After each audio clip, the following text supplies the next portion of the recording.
வணக்கம். மற்றொரு காணொலியில் இணைந்து கொள்வதில் மகிழ்ச்சி. நேற்றைய தினம் மிக முக்கியமான ஒரு சம்பவம் இடம்பெற்றிருக்கிறது. குறிப்பிட்டு சொல்ல வேண்டும் என்று சொன்னா இந்த ஒரு சம்பவத்தின் ஊடாக பல்வேறுபட்ட கருத்து பதிவுகளும் சமூக வலைதளங்களில் பதிவு செய்யப்படுவதை அவதானிக்கக்கூடியதாக இருக்கிறது. அது ஒன்றுமில்லை, நேற்றைய தினம் துப்பாக்கிச் சூட்டு சம்பவம் ஒன்று பதிவாகி இருக்கிறது. குறிப்பாக டான் பிரியசாத் என்று அழைக்கப்படுகின்ற நபர் தான், அவர் மீதுதான் இந்த துப்பாக்கி பிரயோகம் மேற்கொள்ளப்பட்டிருக்கிறது.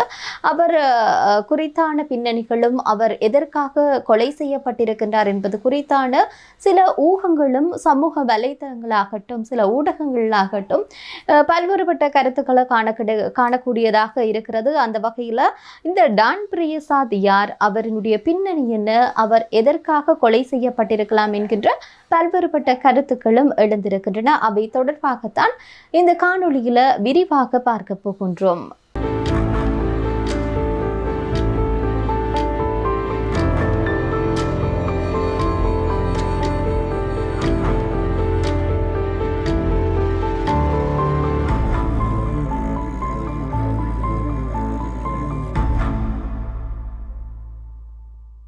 இலங்கையில மீண்டும் ஒரு துப்பாக்கிச் சூட்டு சம்பவம் பதிவாகி இருக்கிறது. நேற்றைய தினம் டான் பிரியசாத் என்று அழைக்கப்படுகின்ற நபர் மீதுதான் இந்த துப்பாக்கி பிரயோகம் இனம் தெரியாத நபர்களினால மேற்கொள்ளப்பட்டிருக்கிறது. குறிப்பிட்டு சொல்ல வேண்டும் என்று சொன்னா 2 முறை அவர் இறந்து விட்டதாக அறிவித்தல் வெளியாகி இருந்தன. குறிப்பாக நேற்றைய தினம் இரவு அவர் இறந்து விட்டதாக அறிவித்தல் வெளியானது.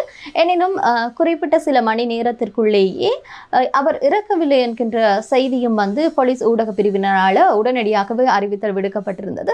ஆனால் இன்று அதிகாலை பார்க்கிற போது அவர் இறந்து விட்டதாக அவர்கள் வெளிப்படுத்தி இருக்கின்றார்கள். இந்த ஒரு நிலையில இந்த டான் பிரியசாத் இந்த கொலை சம்பவம் தொடர்பாக பார்க்கிற போது பல்வேறுபட்ட கருத்துக்களும் சமூக வலைத்தளங்களாகட்டும் ஊடகங்களாகட்டும் பதிவு செய்வதை அவதானிக்கக்கூடியதாக இருக்கின்றது.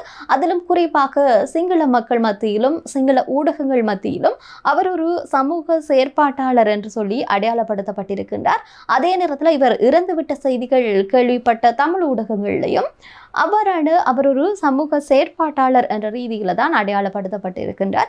உண்மையிலேயே டான் பிரியசாத் சமூக செயற்பாட்டாளரா, அவருடைய பின்னணி என்ன, இதே நேரத்தில் தமிழ் மக்கள் மத்தியில் அவருடைய கொலை சம்பவத்தை கொண்டாடுகின்றார்களே அதனுடைய பின்னணி என்ன, ஏன் அவ்வாறு அவர்கள் சந்தோஷப்படுகின்றார்கள், இதற்கு பின்னால் இருக்கக்கூடிய காரணிகள் தொடர்பிலும் தான் இந்த ஒரு காணொலியில விரிவாக பார்க்க போகின்றோம். அதே நேரத்தில் இந்த டான் பிரியசாத்தினுடைய கடந்த கால வரலாறுகள் தொடர்பிலையும் இந்த ஒரு காணொலியில விரிவாக பார்க்க போகின்றோம்.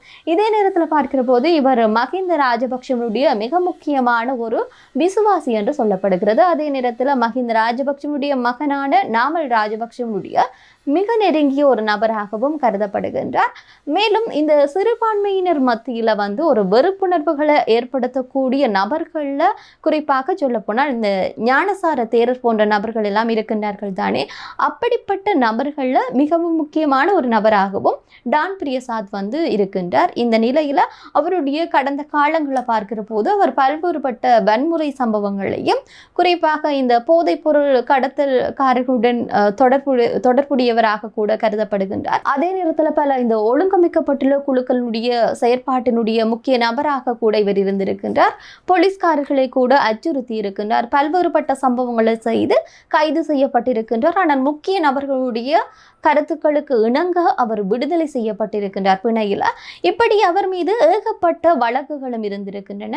குறிப்பாக அவர் மீது பல்வேறுபட்ட கருத்துக்களும் வெளிப்படுத்தி இருந்தன. இந்த ஒரு நிலையில தான் அவருடைய இந்த கொலை சம்பவம் இடம்பெற்றிருக்கிறது. இந்த பின்னணியில தான் மக்கள் இவரை குறிப்பாக தமிழ் மக்கள் சிறுபான்மையினத்தவர்கள் இவருடைய இந்த கொலை செய்யப்பட்ட நிகழ்வை சந்தோஷமாக சமூக வலைத்தளங்கள்ல பகிர்ந்தளிக்கக்கூடிய ஒரு நிலை ஏற்பட்டிருக்கிறது. உண்மையில் இவ்வாறான கொலைகள், அதாவது குறிப்பாக டான் பிரியசாத்தினுடைய கொலைக்கு பின்னால் இருக்கக்கூடிய பல மர்மங்கள் தெரியாமலேயே போய்விடும் இவருடைய இந்த கொலை சம்பவத்தின் ஊடாக. எனவே இது ஒரு வருத்தத்தக்க ஒரு விடயமாக இருக்கிறது. அவர் கொலை செய்யப்பட வேண்டும் என்பதற்கு அப்பால, அவர் நல்லவர் கெட்டவர் என்பதற்கும் அப்பால, அவர் கொலை செய்யப்பட்டது நல்லதுக்குத்தான் என்றதற்கும் அப்பால அவரூடாக பல்வேறுபட்ட மர்மமான விடயங்கள் அல்லது பல ஆதாரங்கள் அவரூடாகவே இறந்து போய்விட்டது என்கின்ற ரீதியில் கவலைப்பட வேண்டியதும் அவசியமாக இருக்கிறது. சரி, தொடர்ந்து பார்ப்போம். இந்த டான் பிரியசாத் கடந்த காலங்களில் எவ்வாறான விடயங்களை மேற்கொண்டிருக்கின்றார் என்று.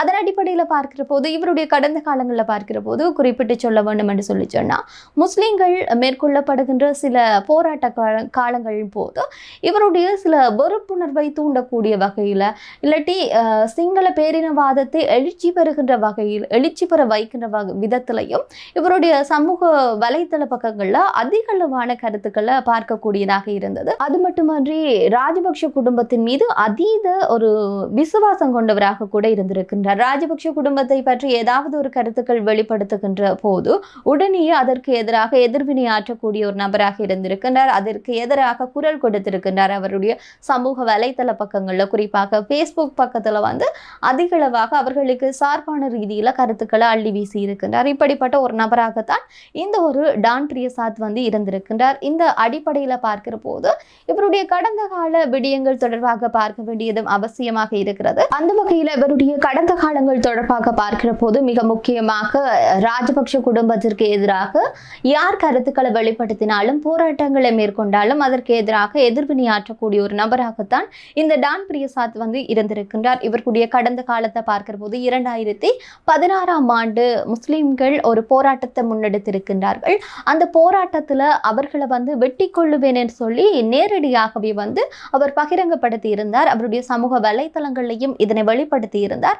இந்த ஒரு நிலையில அவர் கைது செய்யப்பட்டிருக்கின்றார். அதற்கு எதிராக அதாவது அவர் அவ்வாறு பகிரங்கமாகவே அறிவித்தல் விடுத்ததனூடாக கைது செய்யப்பட்டிருக்கின்றார். எனினும் சில குறிப்பிட்ட நபர்களூடாக முக்கிய புள்ளிகளினூடாக அவர் பிணையில விடுதலை செய்யப்பட்டிருந்தார் என்பது குறிப்பிட்டு கூறக்கூடிய விடயம். அவர் பல சம்பவங்களை செய்திருந்தாலும் அல்லது பல குற்ற செயல்களை மேற்கொண்டிருந்தாலும் அவர் ஏதோ ஒரு காரணத்திற்காக பிணையில விடுதலை செய்யப்படுவது முக்கியமான ஒரு விடயமாக இருக்கிறது. அந்த அளவிற்கு அவருக்கு ஆட்சியாளர்கள் நெருக்கம் அதிகமாக இருந்தது. அதே நேரத்தில் அவர் அந்த ஒரு தற்துணிவின் அடிப்படையில தான் அவருடைய அந்த இனவாத பேச்சுக்களும் வீரியம் பெற்றிருந்தது.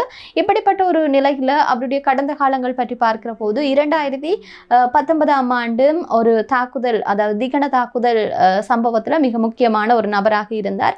இந்த நிலையில அவர் சமூக வலைத்தளங்கள் பக்கங்கள்ல அவர்களுக்கு எதிராக முஸ்லிம் மக்களுக்கு எதிராக மிக கடுமையான ஒரு விடயங்களை செய்திருக்கின்றார். அதே நேரத்தில் அவர் வாட்ஸ்அப் குழுக்களினூடாகவும் தன்னுடைய இந்த வெறுப்புணர்வு பேச்சுக்களையும் ஒன்று திரட்டுவதற்காக தனக்கு சார்பான ஆட்களை ஒன்று திரட்டுவதற்கும் வாட்ஸ்அப் குழுக்களையும் பயன்படுத்தி இருக்கின்றார்கள். அந்த வகையில கிட்டத்தட்ட அவருடைய பேஸ்புக் பக்கத்துல பார்க்கிற போது 70,000 ஃபாலோவர்ஸ் இருந்திருக்கின்றார்கள். அன்றைய காலகட்டத்தில் 2019ஆம் ஆண்டு தாக்குதல் சம்பவத்திலையும் மிக முக்கியமான ஒரு நபராக இவர் இருந்திருக்கின்றார். குறிப்பிட்டு சொல்ல வேண்டும் என்று சொல்லி சொன்னா இந்த 2019ஆம் ஆண்டு இடம்பெற்ற முஸ்லிம்களுக்கு எதிரான வீரியமான பேச்சும் வீரியமான செயற்திறனும் அவருடைய அந்த நடவடிக்கையில அவதானிக்கக்கூடியதாக இருந்தது. அந்த நிலையில இவர் வாட்ஸ்அப் குழுக்களூடாக சில கருத்துக்களை பதிவு செய்து ஆட்களை ஒன்று திரட்டி முஸ்லிம்களுக்கு எதிராக அவர்களுடைய கடைகள் வீடுகளை சேதப்படுத்துவதற்கு மிக முக்கியமாக நபராக இருந்திருக்கின்றார். இந்த ஒரு சூழ்நிலையில மைத்ரிபால சிறிசேன தான் ஆட்சியில இருந்தார் 2019ஆம் ஆண்டுல. அந்த ஒரு நிலையில அவர் 3 நாட்களுக்கு இந்த சமூக வலைத்தள பக்கங்கள் எல்லாம் முடக்கப்பட்டிருந்தது யாவரும் அறிந்த ஒரு விடயமாக இருக்கிறது. அவர் மைத்ரிபால சிறிசேன ஜனாதிபதியாக அன்றைய காலத்தில் இருந்த மைத்ரிபால சிறிசேன நேரடியாகவே சொல்லி இருக்கின்றார். அதாவது டான் பிரியசாத் போன்றவர்களுடைய இந்த செயற்பாடுகளூடாகத்தான் இந்த பேஸ்புக் பக்கங்கள் சமூக வலைத்தள பக்கங்கள் எல்லாம் முடக்கப்படுகிறது என்று சொல்லி அன்றைய ஜனாதிபதி மைத்ரிபால சிறிசேனவே நேரடியாகவே அவருடைய பெயரை குறிப்பிட்டு கூறியிருந்ததும் மிக முக்கியமான ஒரு விடயமாக இருக்கிறது. எனவே அந்த அளவிற்கு இவருடைய வெறுப்பு பேச்சும் செயற்பாடுகளும் மிக தீவிரமாகத்தான் கடந்த காலங்களில் இருந்திருக்கின்றது. இதே நேரத்தில் டான் பிரியசாத் பற்றி பார்க்கிற போது அவர் குறிப்பாக அவருடைய அந்த பேஸ்புக் பக்கத்தில் நான் சொல்லியிருந்தேன் நான் 70,000த்திற்கு அதிகமான ஃபாலோவர்ஸ் இருந்தார்கள்னு சொல்லி அந்த பேஸ்புக் பக்கத்தில் குறிப்பாக ராஜபக்சர்களுக்கு பற்றி எதிர்வினைகள் கருத்துக்கள் வெளிப்படுத்துகின்ற போது அதை சரி செய்வது போன்று கூட அவருடைய பக்கங்களில் இடம்பெற்றிருக்கிறது. இதே நேரத்தில் பல வீரியமான பேச்சுக்கள், அதாவது இது சிங்கள பௌத்த நாடு என்கின்ற ரீதியில தான் அவருடைய கருத்துக்கள் அதிக அளவில் இடம்பெற்றிருக்கிறது. எனவே ராஜபக்சர்கள் தொடர்பான கருத்துக்கள் வெளிப்படுத்துகின்ற போது அதற்கு எதிராக எதிர்வினை ஆற்றக்கூடிய ஒரு நபராக இருந்திருக்கின்றார். அது மட்டுமன்றி இவருடைய அந்த 70,000 ஃபாலோவர்ஸ் இருக்கிற அந்த பக்கங்கள்ல ராஜபக்ஷ குடும்பங்களோ இல்லாட்டி அவர்களுடைய ஆட்சி பற்றி பெருமிதமாக பேசுவது மட்டுமன்றி ராஜபக்சர்களுடைய ஃபேஸ்புக் பக்கங்கள் இல்லாட்டி சமூக வலைத்தள பக்கங்களை கண்காணிக்கக்கூடிய ஒரு நபராக கூட இவர் இருந்திருக்கின்றார் என்ற ரீதியிலையும் கருத்துக்கள் வெளிப்படுத்தப்பட்டு வருகின்றது. இப்படிப்பட்ட நிலையில பார்க்கிற போது அவர் ராஜபக்சர்களுக்கு மிக விசுவாசியாக இருந்திருக்கின்றார். இதற்கு பின்னால் வரக்கூடிய சில விடயங்கள் இல்லது 2019 பிற்பட்ட காலத்தில் ஆட்சி மாற்றங்கள் இடம்பெற்று அதனூடாக இடம்பெற்ற போராட்ட காலங்களிலும் போதும் இவருடைய விடயங்கள் இவருடைய செயற்பாடுகள் மிக முக்கியமாக இருந்திருக்கிறது ராஜபக்சர்களுக்கு. இதே நேரத்தில் இன்னும் ஒரு மிக முக்கியமான ஒரு விடயம் தொடர்பில் பார்க்க வேண்டும். கடந்த காலங்களில் இவருடைய செயற்பாடுகள் பலவாறாக இருந்தாலும் 2016 ஆண்டிற்கு பிற்பாடுதான் இவர் பிரபல்யமாகின்றார். குறிப்பிட்டு சொல்ல வேண்டும் என்று சொல்லி சொன்னா சிங்களி என்ற ஒரு இயக்கத்தை ஆரம்பித்த 2016 ஆண்டளவில் அந்த லே என்பது ரத்தம் என்று சொல்லப்படுகிறது. சிங்களே என்றது சிங்கத்தினுடைய ரத்தம் என்று சொல்லப்படுகிறது. எனவே தாங்கள் சிங்கத்தின் வழி வந்தவர்கள், சிங்களவர்கள் என்பவர்கள் சிங்கத்தின் வழி வந்தவர்கள் என்ற ஒரு மிக கடுமையான ஒரு தீவிரவாத போக்கு கொண்ட ஒரு நபர்களாகத்தான் இவர்கள் இருந்திருக்கிறார்கள். இந்த இயக்கம் இருந்திருக்கிறது. இந்த இயக்கத்தினுடைய மிக முக்கியமான கருப்பொருள் என்னன்னு சொல்லி சொன்னா இந்த நாடு சிங்களவர்களுக்கானது. இந்த சிறுபான்மையினர் எல்லாம் இங்கே இருக்கிறதுக்கு தகுதியற்றவர்கள் என்ற ரீதியில தான் அவர் அந்த இயக்கத்தினுடைய மிக முக்கியமான ஒரு விடயங்களாக இருந்திருக்கின்றது. எனவே சிறுபான்மையினர் மீதான ஒரு வெறுப்புணர்வை ஏற்படுத்துவதற்கெல்லாம் இவர்கள் மிக முக்கியமான ஒரு செயற்பாட்டு ரீதியிலான ஒரு அமைப்புகளாக இருந்திருக்கின்றார்கள். அப்படிப்பட்ட இயக்கத்தினுடைய மிக முக்கியமான ஒரு பிரதானியாக தான் டான் பிரியசாத் இருந்திருக்கின்றார். இவர் நேற்றிரவு தான் இவர் மீது துப்பாக்கிச்சூடு சம்பவம் இடம்பெற்றிருக்கிறது. மீதோட்டமுள்ள இடத்துல அவருக்கு சொந்தமான அடுக்குமாடி குடியிருப்பில் இருந்த வேளையில தான் இந்த துப்பாக்கிச்சூட்டு சம்பவம் இடம்பெற்றிருக்கிறது.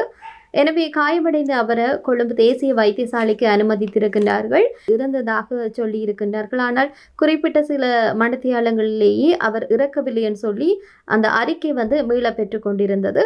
எனினும் இன்று அதிகாலை 6:30 மணியளவில் அவர் இறந்து விட்டதாக சொல்லி இருக்கின்றார்கள். இந்த 2 அறிக்கைகளையும் வெளிப்படுத்தியவர் இலங்கை போலீஸ் உத்தியோக பேச்சாளரான புத்திக மனதுங்க தான். இந்த 2 அறிக்கையும் வெளிப்படுத்தியவராக காணப்படுகின்றார். எனவே இதற்கு பின்னால் இருக்கக்கூடிய ஒரு சந்தேகங்களும் எழுகின்றது. குறிப்பாக எதற்காக இவர்கள் இவ்வாறு மாறி மாறி கருத்துக்களை வெளிப்படுத்துகின்றார்கள் என்பது தொடர்பான ஒரு கேள்வியும் எழுந்திருக்கிறது. இவருடைய கடந்த காலங்களில் பார்க்கிற போது ராஜபக்ஷ குடும்பத்திற்கு முன்னரே சொன்னது போன்று மிக ஒரு விசுவாசியாக இருந்தார். குறிப்பாக பொதுஜன பெரமுன உருவாக்கப்பட்ட போது மத்திய மலை நாட்டிலும் கொழும்பு உட்பட பல இடங்களிலையும் அந்த கட்சியை கொண்டு சேர்ப்பதில் மிக முக்கியமாக செயற்பட்டவராகத்தான் டான் பிரியசாத் காணப்படுகின்றார். இவருடைய பங்கு என்பதும் அளப்பரியதாக இருந்திருக்கிறது. மேலும் இவருக்கு இந்த பாதாள உலக கும்பலோடு தொடர்பு இருந்ததாக கூறப்பட்டால் கூட நவ சிங்கள என்ற இயக்கத்தினூடாகத்தான் இவர் பிரபல்யம் அடைந்திருக்கின்றார். இதே நேரத்தில் 2022 ஆண்டு பார்க்கிற போது ராஜபக்சர்களுக்கு எதிராக காளிமுகத்திடல மிகப்பெரிய ஒரு போராட்டம் வெடித்தது. அதாவது அறகலைய போராட்டம் முன்னெடுக்கப்பட்டிருந்தது. குறிப்பாக அலரி மாளிகையில் மஹிந்த ராஜபக்ஷ கூட்டம் இதற்காக கூட்டுகின்றார். என்னன்னு சொல்லி சொன்னால் அப்போதுதான் அந்த மைனா கோகம என்ற விடயமும் முன்னெடுக்கப்பட்டிருந்தது.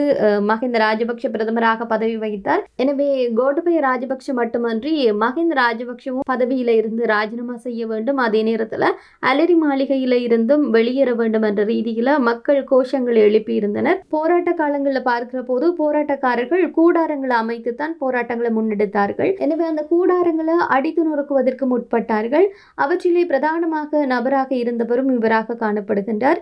இதே நேரத்தில் அவர் அந்த காளிமுகத்திடல் போராட்டக்காரர்களை அடக்குவதற்கு அந்த ஒரு சந்தர்ப்பத்தில் சென்றிருக்கின்றார். குறிப்பாக முகத்தை மூடியமாறு டான் பிரியசாத் அந்த இடத்துல விட்டு வெளியேறுவதை புகைப்படங்களூடாக அவதானிக்கக்கூடியதாக இருந்தது.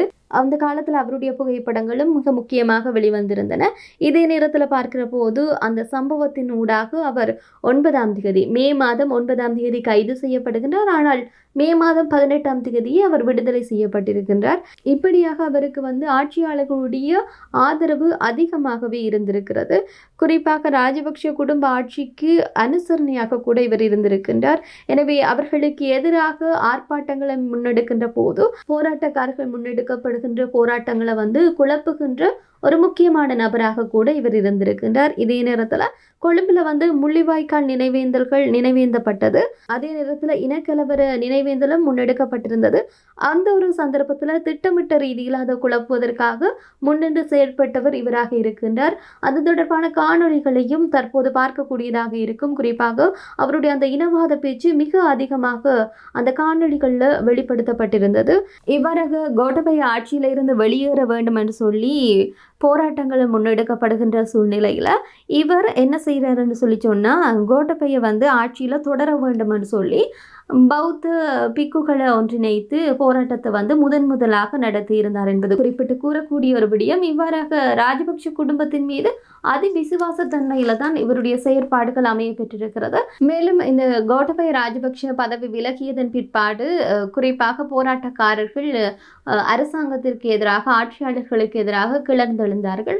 அந்த ஒரு சந்தர்ப்பத்தில் இவரும் வந்து காயத்திற்குள்ளாக்கப்பட்டார். என்னன்னு சொல்லி சொன்னால், காளிமுகத்திடல் போராட்டத்தின் போது இவருடைய அந்த அத்துமீறிய செயற்பாடுகளூடாக கோபம் கொண்ட மக்கள் இவரை தாக்கி இருந்தார்கள். இதனூடாக குறிப்பிட்ட சில நாட்களுக்கு பிற்பாடு இவருடைய அந்த சமூக வலைத்தள பக்கமும் காணாமல் சென்றது. அதாவது 70,000 ஃபாலோவர்ஸை கொண்ட சமூக வலைத்தளம் காணாமல் இருந்தது. எனினும் குறிப்பிட்ட சில நாட்களுக்கு பிற்பாடு புதிதாக ஒரு கணக்கை தொடங்கி அதனூடாகவும் மீண்டும் அந்த வெறுப்பு பேச்சுக்களை வந்து போடுவதற்கு, பதிவு செய்வதற்கு ஆரம்பமாகி இருந்தார். எனினும் குறிப்பிட்ட சில நாட்களாக அவர் தொடர்பான செய்திகள் எதுவும் மேலெழுந்த வண்ணம் இல்லை. இந்த ஒரு நிலையில அவர் துபாய்க்கு சென்றிருந்தார். துபாயில இருந்து மீண்டும் இலங்கை வந்தடைந்த போது கைது செய்யப்பட்டிருக்கின்றார். கைது செய்யப்பட்டும் பிணையில வந்து விடுவிக்கப்பட்டிருந்தார். இப்படிப்பட்ட ஒரு சூழ்நிலையில தான் இந்த துப்பாக்கிச்சூடு சம்பவம் இடம்பெற்றிருக்கிறது. தற்போது ஈஸ்டர் குண்டு தாக்குதல் தொடர்பான விசாரணைகள் முன்னெடுக்கப்பட்டு வருகின்றன. இந்த சூழ்நிலையில் இவருடைய இந்த கொலை சம்பவம் இடம்பெற்றிருக்கிறது. இதற்கு பின்னணியில் இருக்கக்கூடிய நபர்கள் நிச்சயமாக தாங்கள் வெளித்தெரியக்கூடாது என்பதற்காக திட்டமிட்ட ரீதியில் இந்த ஒரு கொலை சம்பவங்களை முன்னெடுத்திருப்பார்கள் என்பது வெளிப்படையாகவே தெரிகிறது. இதே நேரத்தில் கடந்த காலங்களில் எப்படி நீதிமன்ற வளாகத்திற்குள் துப்பாக்கிச்சூடு நடத்தியவர்கள் தொடர்பில், குறிப்பாக செவ்வந்தி தொடர்பில் இன்னும் கண்டுபிடிக்க முடியவில்லை. எனவே அதனை போன்று இவருடைய கொலைக்கு பின்னால் இருக்கக்கூடிய நபர்கள் தொடர்பிலையும் எந்தவிதமான முன்னேற்றகரமான விசாரணைகள் இடம்பெறாது என்பதுதான் குறிப்பிட்டு கூறக்கூடிய விடயமாக இருக்கிறது. இவருடைய கொலைக்கு பின்னால் இருக்கக்கூடிய பல மர்மங்கள் மறைந்துதான் போயிருக்கிறது. அதே நேரத்தில் இவருடைய கடந்த காலங்களின் போது ஆட்சியாளர்கள் முன்னெடுக்கப்பட்டிருக்கின்ற பல குற்ற செயல்கள் தொடர்பிலான சாட்சியம் இவருடனே அழிந்து போய்விட்டது என்றுதான் கூற வேண்டும். இவ்வாறாக நடைபெற்று கொண்டிருக்கிற சூழ்நிலையில் இனி எவ்வாறான மாற்றங்கள் நிகழப்போகிறது என்பதை பொறுத்திருந்துதான் பார்க்க வேண்டும். மற்றும் ஒரு காணொளியில் சந்திப்போம். நன்றி.